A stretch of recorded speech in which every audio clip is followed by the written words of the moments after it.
सोचो, तुमने एक गलती की, सिर्फ एक छोटी सी गलती, और उसके बदले में तुम्हें जिंदा दफनाया जा रहा है। लेकिन अकेला नहीं, तुम्हारे साथ एक कुत्ता, एक बिल्ली और एक सांप भी दफनाए जा रहे हैं।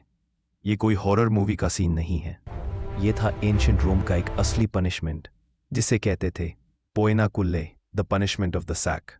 आज हम बात करेंगे रोम के सबसे डिस्टर्बिंग पनिशमेंट के बारे में, जहां इंसान के साथ इंसानियत भी जिंदा दफनाई जाती थी।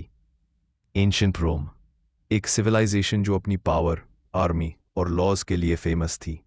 लेकिन इस पावर के पीछे एक डार्क साइड भी छुपी थी। ऐसी जस्टिस सिस्टम जहां पनिशमेंट सिर्फ इंसान को सजा देने के लिए नहीं, बल्कि एग्जाम्पल बनाने के लिए दी जाती थी। उनका मानना था फियर कीप्स ऑर्डर, और इसी सोच ने जन्म दिया कुछ ऐसे पनिशमेंट्स को जिनके बारे में सुनकर ही रातों की नींद उड़ जाए।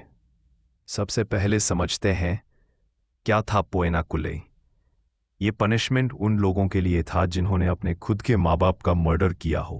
पैरासाइड, एंशिएंट रोमन्स के लिए अपने पेरेंट्स का रिस्पेक्ट एक सेक्रेड ड्यूटी थी, और अगर कोई इस बॉन्ड को तोड़ देता था तो वो सिर्फ क्रिमिनल नहीं बल्कि कर्स बन जाता था।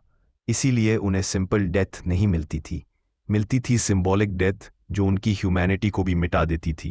पहले उन्हें व्हिप करके उनका बॉडी वीक किया जाता था, फिर उनके मुंह पर एक वुल्फ मास्क बंधा जाता था जिससे वो ह्यूमन नहीं एक बीस्ट लगे। उसके बाद उन्हें एक लेदर सैक कुलियस में डाल दिया जाता था और उनके साथ बंद किए जाते थे एक स्नेक बिट्रेयल का सिंबल, एक रूस्टर गिल्ट और बैड ओमन का साइन, एक मंकी डिस्टोर्टेड ह्यूमैनिटी का सिंबल और एक डॉग लॉयल्टी का अल्टीमेट बिट्रेयल। जब ये सब एक सैक के अंदर होते तो इमेजिन करो, ब्रीदिंग एक ही स्पेस में, क्लॉज, बाइट्स एंड स्क्रीम्स, और फिर उस सैक को रिवर में फेंक दिया जाता था। स्लोली वो सब कुछ खत्म हो जाता without a single sword stroke.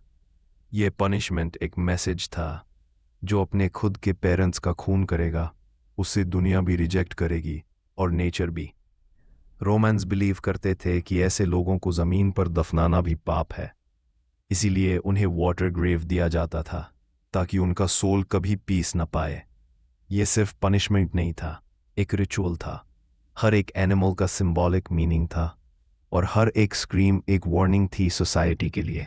एक हिस्टोरियन ने लिखा था, Rome was built on justice but its justice often drowned in blood.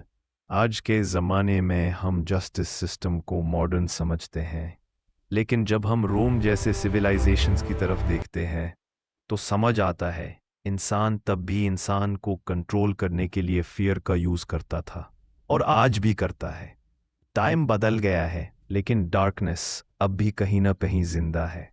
So next time जब तुम एंशिएंट सिविलाइजेशंस के ग्रेटनेस की बात करो तो याद रखना उनके ब्रिलियंस के पीछे एक शैडो भी थी, and that shadow was darker then death itself. अगर तुम्हें यह डार्क हिस्टोरिकल स्टोरी पसंद आई तो वीडियो को लाइक, सब्सक्राइब और शेयर ज़रूर करना, क्योंकि क्रोनो डार्क स्टोरीज में हम हर हफ्ते लाते हैं पास्ट के ऐसे सीक्रेट्स जिनके बारे में दुनिया अब भी अंधेरे में है। Till then, stay curious, stay dark.